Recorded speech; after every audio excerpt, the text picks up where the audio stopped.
श्री गुरुदेव दत्त. दिगंबरा दिगंबरा श्रीपाद वल्लभ दिगंबरा. भक्तगण हो, या भागात आपण करंजी येथील श्री दत्त प्रभूंचं आजोळ याबद्दल जाणून घेणार आहोत. त्रेतायुगात मार्गशीर्ष पौर्णिमेच्या भरमाध्यांनी महर्षी अत्री आणि महापतिव्रता साध्वी अनुसया यांच्या सुपुत्र रूपानं भगवान श्री दत्तात्रेयांनी अवतार धारण केला. ब्रह्मदेवांच्या 4 मानस पुत्रांपैकी महर्षी भृगु हे ज्येष्ठ पुत्र, दुसरे महर्षी अंगिरस, तिसरे महर्षी अत्री आणि चौथे महर्षी वैखानस. महर्षी अत्री आणि महर्षी अंगिरस यांना मानाचं स्थान थेट सप्तऋषीमध्येही आहे. साक्षात श्री लक्ष्मी मातेचे पुत्र असलेल्या कर्दम मुनी आणि देवाहुती यांची सुकन्या म्हणजेच महर्षी अत्रींची पत्नी महासाध्वी माता अनुसया. अत्री मुनींचं ज्ञान, तप, सामर्थ्य आणि वैराग्य पाहून कर्दम मुनी देवाहुतीही त्यांच्यावर प्रसन्न झाले आणि त्यांनी आपल्या अनसूया या सौंदर्यवती सुशील कन्येचा अत्री मुनीशी विवाह लावून दिला.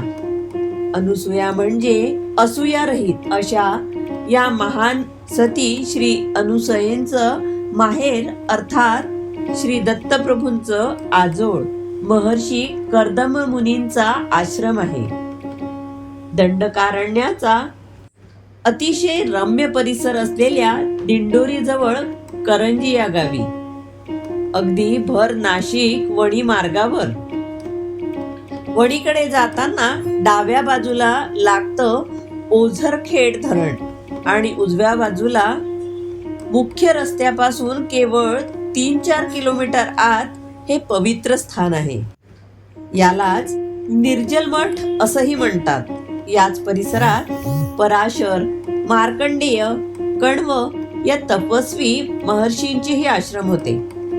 साक्षात श्रीकृष्णानं ज्यांचं वर्णन सिद्धानान कपिलो मुनी असं केलंय, त्या कपिल मुनींनीही या स्थानी तपश्चर्या केलेली आहे. श्री दत्त प्रभूंची पद्मासन स्थित मूर्ती अन्यत्र कोठेही पाहायला मिळत नाही. एकमेव इथे मूर्ती पाहायला मिळते. प्रत्यक्ष गंगामाईनं श्री दत्त प्रभूंची ही मूर्ती येथे तप केलेल्या श्री शिवदयाळ स्वामींना प्रसाद स्वरूप दिलेली आहे. मंदिरात असलेल्या देवघरात केंद्रस्थानी जेमतेम 1 वीत उंचीची ही पांढरी शुभ्र मूर्ती ठेवलेली आहे. इथे आणखी एक आश्चर्य असं पाहायला मिळालं की परिसरात असलेले सगळे कुत्रे दुपारी 12च्या आरतीला देवळाच्या गाभाऱ्याच्या आत जमतात आणि आरती संपल्यावर निघून जातात. अवधूत चिंतन श्री गुरुदेव दत्त. भक्तगण हो, या आधीचे भाग आपण पाहिले नसतील तर डिस्क्रिप्शनमध्ये प्लेलिस्टची लिंक दिलेली आहे. यात आपल्याला सगळे भाग पाहायला मिळतील. आणि कृपया सबस्क्राईब करा आणि लाईक करा.